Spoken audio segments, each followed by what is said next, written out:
আসসালামু আলাইকুম স্যার, আসবো? ওয়ালাইকুম সালাম। স্যার আমরা একটা ছোট ভিডিও বানাতে যাচ্ছিলাম আপনাকে নিয়ে, স্যার সময় দিতে পারবে? হ্যাঁ, সময় দিতে পারবো তো। ভিডিও বানাবে ভালো কথা, তো চুল করে এত বড় কেন? দেখি আমার জন্য, আমার কাটার জন্য রাখছ। তাহলে আমি একটু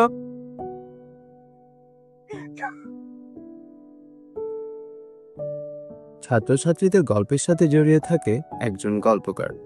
আজ আমরা কথা বলবো চুলের জম হারুন স্যারের সাথে। স্যার আপনার বিসিবিসিতে যোগদানের গল্পটা জানতে চাই। বিসিপিএসসিতে যোগদান, এটা একটা নর্মাল বিষয়। আমি এর আগে একটা একটা আনন্দ একটা কলেজে ছিলাম, যেটা মুন্সিগঞ্জ আদর্শ ডিগ্রি কলেজ, একটা অনার্স কলেজ ছিল। আর ওখানে আমি মূলত অনার্সের টিচার ছিলাম।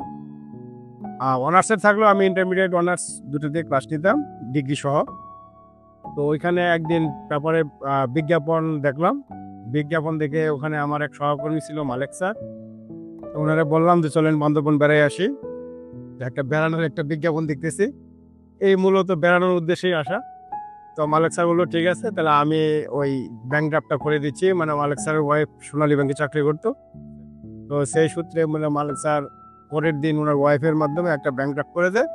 সেই ব্যাংক ড্রাফট করে জমা দেওয়ার পরে এরপরেই এখান থেকে একটা ফোন কল যায় যে আপনার এত তারিখে একটা ইন্টারভিউ আছে, মানে এই Bandarban can't public school and কলেজে। তো আপনি যদি ইচ্ছে করেন তাহলে আসতে পারেন। আমি ঠিক আছে, আমি আসবো।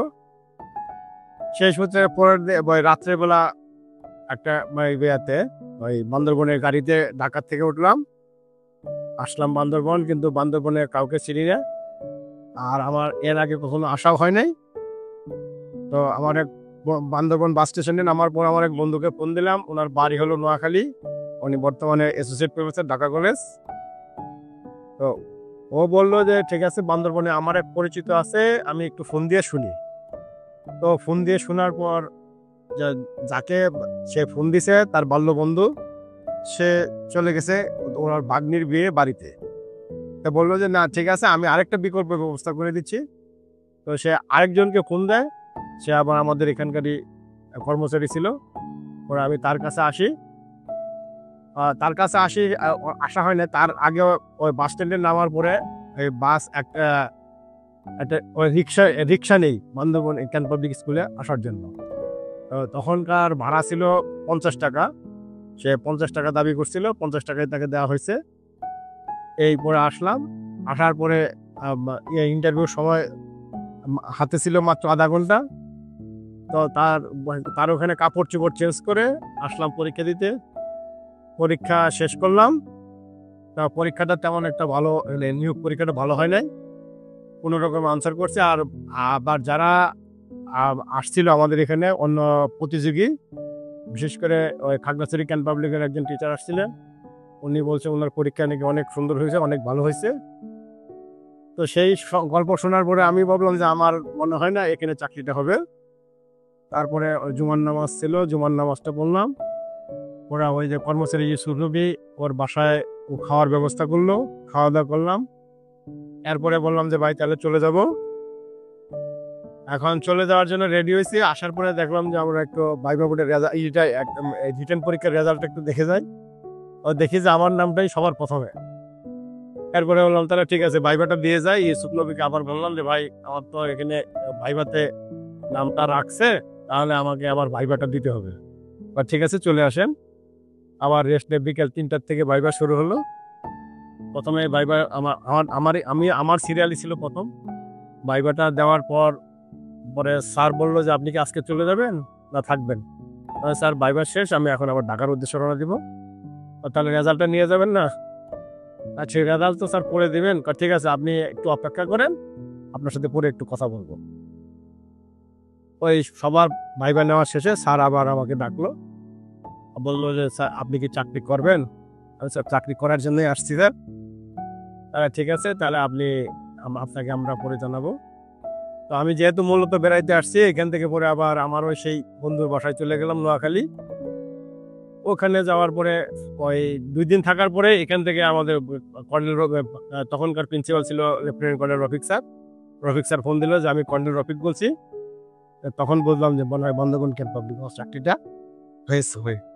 এই সূত্রে পরে বললো যে ঠিক আছে, আপনি যদি আপনি কি চাকরি করবেন? আমি স্যার চাকরি করব, তাহলে আপনার নিয়োগপত্র আর পাঠাচ্ছি না, আপনি এখানে আপনি আসার পরে নিয়োগপত্রটা দিবেন।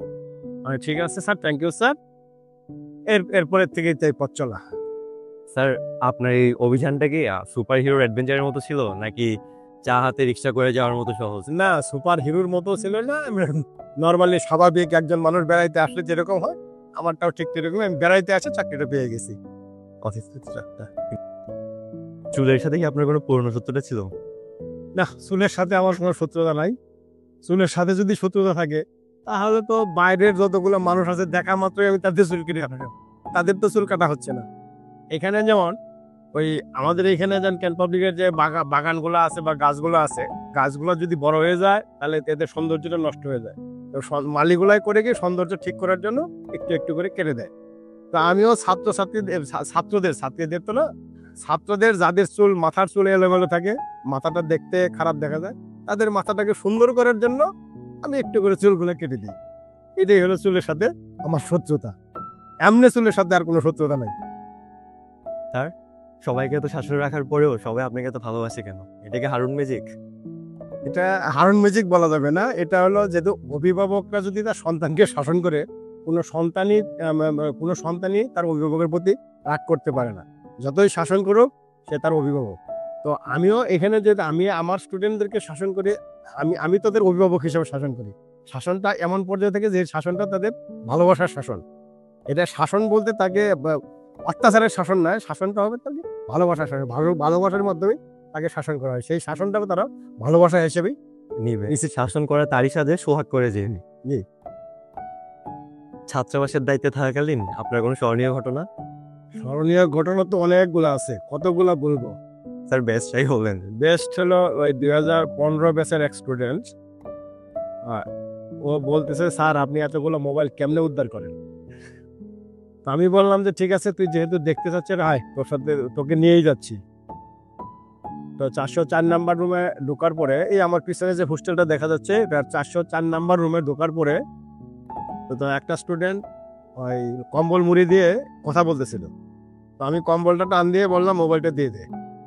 তো মোবাইলটা উদ্ধার করার পরে বললো যে এটা তো আলাউদ্দিনের চেরাগ, কিভাবে সম্ভব? আর দ্বিতীয়টা আরো অনেকগুলো আছে। তার দ্বিতীয় নাম্বারটা বলতেছে যে এখান থেকে আমি 2 বস্তা মোবাইল উদ্ধার করছিলাম। তখন দিলীপ স্যার ছিল প্রিন্সিপাল স্যার, স্যারের অনুমতি নিয়ে বললাম যে আমরা এই 2 বস্তা মোবাইল ডেস্ট্রয় করবো। তো 250 মিলিগ্রাম কেরোসিন তেল নিয়ে আসে, এই যে ইটগুলা দেখা যাচ্ছে ঠিক তার ওই পারে 2 বস্তা মোবাইল নিয়ে এসে যার মোবাইল যে স্টুডেন্টের মোবাইল, ওই স্টুডেন্টকে বললাম এই আগুনে ফেলার জন্য। এরা আগুনে ফেলতেছে আর এদের হৃদয়টা যেমন পুড়ে যাচ্ছে, খুবই যন্ত্রণাদায়ক। ওদের জন্য খুবই কষ্ট করছিল, কিন্তু আমার জন্য ডেস্ট্রয় করাটা ছিল ভাগ্যের ব্যাপার। শখের মোবাইল। Thank you.